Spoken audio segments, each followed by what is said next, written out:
Joe Healy with D1 Baseball here, and I'm happy to be joined today by Mississippi State head baseball coach Brian O'Connor ahead of his team's time in the Amegy Bank College Baseball Series, where his team will take on Arizona State, Virginia Tech, and UCLA. Obviously, you hear those four names, you know it's going to be one heck of a weekend of baseball. Before we get into anything specific, though, first, Coach, at a time of year when I know you're getting pulled in a bunch of different directions, I appreciate you carving out a little time for us today. Yeah, sure, Joe. It's great to be on, and thanks for having me, and thanks for all the great work that D1 does for college baseball. I mean, we've just seen it since the explosion of D1. How great it's been for college baseball and these tournaments, right? The Globe Life tournament and others that are connected to D1. It's just been outstanding, and we're excited to be at Globe Life and play in the tournament. Yeah, absolutely. Thank you. Appreciate the kind words, certainly. And then, yeah, we're excited to see your team out there. Let's get a little bit into your team and talk first about you. And I talked offline before we hit record about how excited we are from opening day. What's got you most excited about this group and about opening day? Well, anytime opening day happens, whatever year it is, it's exciting. It's a build up, the anticipation for the start of the college baseball season, and which we all love. And this year, obviously, a change for me and my staff personally, and a new place, and the excitement around Mississippi State baseball. And Joe, I'm really looking forward to seeing when you bring a group together, a group of returning players, transfers, freshmen, that everybody does this, right?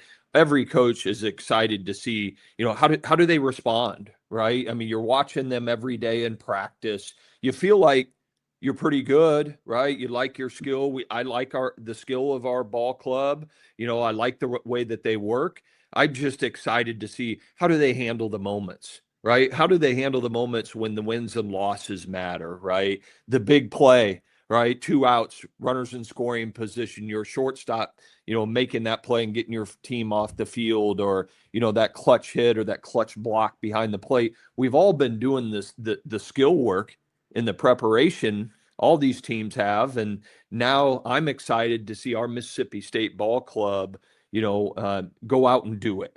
Right. And, I like what I see. There's a lot of enthusiasm in our clubhouse, and I'm just looking forward to seeing them get out there and get after it. You alluded to it. You've got a team that is brought together from a lot of different places. You've got holdovers that were already in the program. You've got some folks from Virginia who came with you and your staff. You've got folks, who came from other places via transfer. You got freshmen coming in. How do you and your coaching staff think about bringing a roster together and turning a collection of 30 some odd guys into a team? Does that happen naturally with time, or is it not quite that simple? Well, Joe, I don't think it's quite that simple, right? Some of it just happens with time and work and bringing them together. I just believe in being incredibly intentional with what you do, right? And there's some, intentional things you can do on a day-to-day basis that help your team come together and encourage each other, have each other's back, things like that. So, and that's the fun part of it. That's part of the challenge, is that this is college athletics now, right? And everybody's been talking about this hot word for a decade, culture, whether it be in sports or business, right? And certainly in how the landscape of college athletics has changed, college baseball has changed, the culture gets challenged because it's more challenging to bring it together. So I believe in intentionality with what you do every day, to not only for them to get their work in, but how do we bring this group together? Yeah. Want to talk about some specific position groups now. On the mound, it strikes me that it's a lot of arm talent, but you're asking some guys to do some things they haven't done. How do you feel about that group and where they are on the spectrum of getting them ready to, like I said, do some things they've not really been asked to do before? Well, certainly that can give you some sleepless nights, Joe, until it happens, right? Yeah. And it's going to happen. I believe in all of them. I believe that they have the talent, but I mean, you're exactly right, Joe, that like there's talent on this pitching staff. but some of them just haven't done it maybe in the roles that we're going to ask them to do it, right? I mean, Ryan McPherson is ultra talented, and he's a competitor, and I think he's going to do terrific things this year. But he hasn't started many ball games in his college career, right? And so just seeing how all that is going to come together, how we're going to bring this talent together, then as they gain experience, by the time we get to Globe Life, we'll have 2 weekends under our belt and 3 midweek games. And you hope that those innings and those experiences that they start to pile up, that they'll be ready for the competition that we're going to face at Globe Life. What has stood out about the position player group that you have on the roster now? Well, I'm really excited about it. Obviously there's some really high level marquee players in that lineup. And I think there's a lot of versatility in the lineup. There's a lot of options, right? I'm just excited to see, which ones of them rise to the top, right? We don't have a shortstop or a catcher that's played 1 inning of SEC baseball. Okay.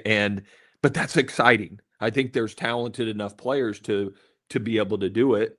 They just got to go out and do it. And so we're going to certainly need to rely early on the guys that had done it before, right? The Ace Reeses of the world, and Bryce Chance, Aiden Teal, Garrick Fry, Noah Sullivan, guys that really have experience at a high level, and then just get those other guys going and get them acclimated and accustomed to the highest level of college baseball.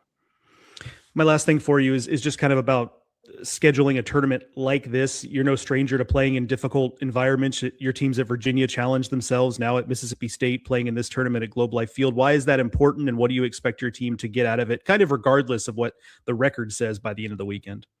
Well, Joe, like, this, it's about playing high level competition, right? This weekend will be, at Globe Life, it'll be like playing an SEC weekend, right? Other than you're playing 3 different opponents. And that's what it's about.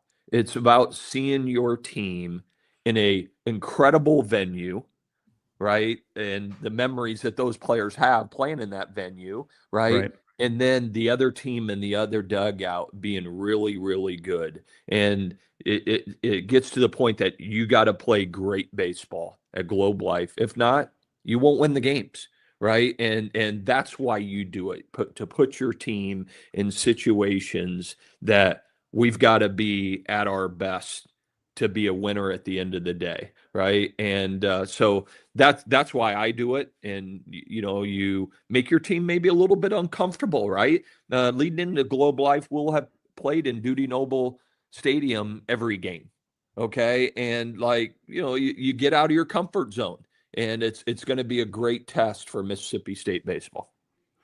Yeah, certainly will be. Again, the Amegy Bank College Baseball Series, Mississippi State will take on Arizona State, Virginia Tech, and UCLA. Very much looking forward to seeing the Bulldogs on the field, not just that weekend, but the entire spring.